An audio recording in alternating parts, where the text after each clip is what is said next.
আচ্ছা, তো দেখো কি লেখা আছে যে 27 ডিগ্রি সেন্টিগ্রেড তাপমাত্রায়, এবং এটা হচ্ছে তোমার চাপ দেওয়া আছে, কোনো গ্যাসের আয়তন দেওয়া আছে 60 ডিগ্রি সেন্টিগ্রেড তাপমাত্রায়, এত চাপে তোমার আয়তন কত হবে, ঠিক আছে।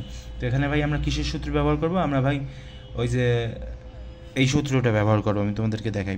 P1 V1 আর নিচে কী হবে তাহলে T1, ঠিক আছে, মানে সমন্বয়ের যে সূত্রটা সেটা, বয়েলের যে সমন্বয় সূত্রটা, বয়েল এবং চার্লসের আর কি, P2 V2, ঠিক আছে, বাই T2। এখান থেকে ভাই আমি কি নির্ণয় করব? আমি হচ্ছে তোমার V2টা নির্ণয় করব। তো আমি যদি V2টা যদি নির্ণয় করতে যাই, তাহলে বজ্র গুণন যদি করি তাহলে কি হবে? P1 V1, এরপর এখানে কি থাকবে ভাই? এখানে থাকবে তোমার T2 থাকলো। এরপরে নিচে যাবে কি ভাই? T1 যাবে, আর হচ্ছে তোমার এখানে যাবে তোমার P2। তো এখন তুমি P1 কোথায়?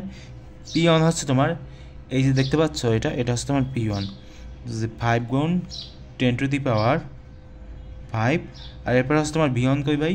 V1 হচ্ছে তোমার এই যে এটা হচ্ছে তোমার V1 100 সেন্টিকিউব। এরপর হচ্ছে তোমার যে T2টা কোনটা হবে ভাই? T2 হবে এই যে 60 ডিগ্রি আছে না, এটা হচ্ছে আমার T2। কিন্তু 60 ডিগ্রি তো আমি লিখতে পারবো না, সেজন্য আমার কি করতে হবে? আমার হচ্ছে ওই যে 273 কেলভিন আছে না, সেটার সাথে যোগ করে এরপর লিখতে হবে। তো 273 যোগ 60 কত আসবে?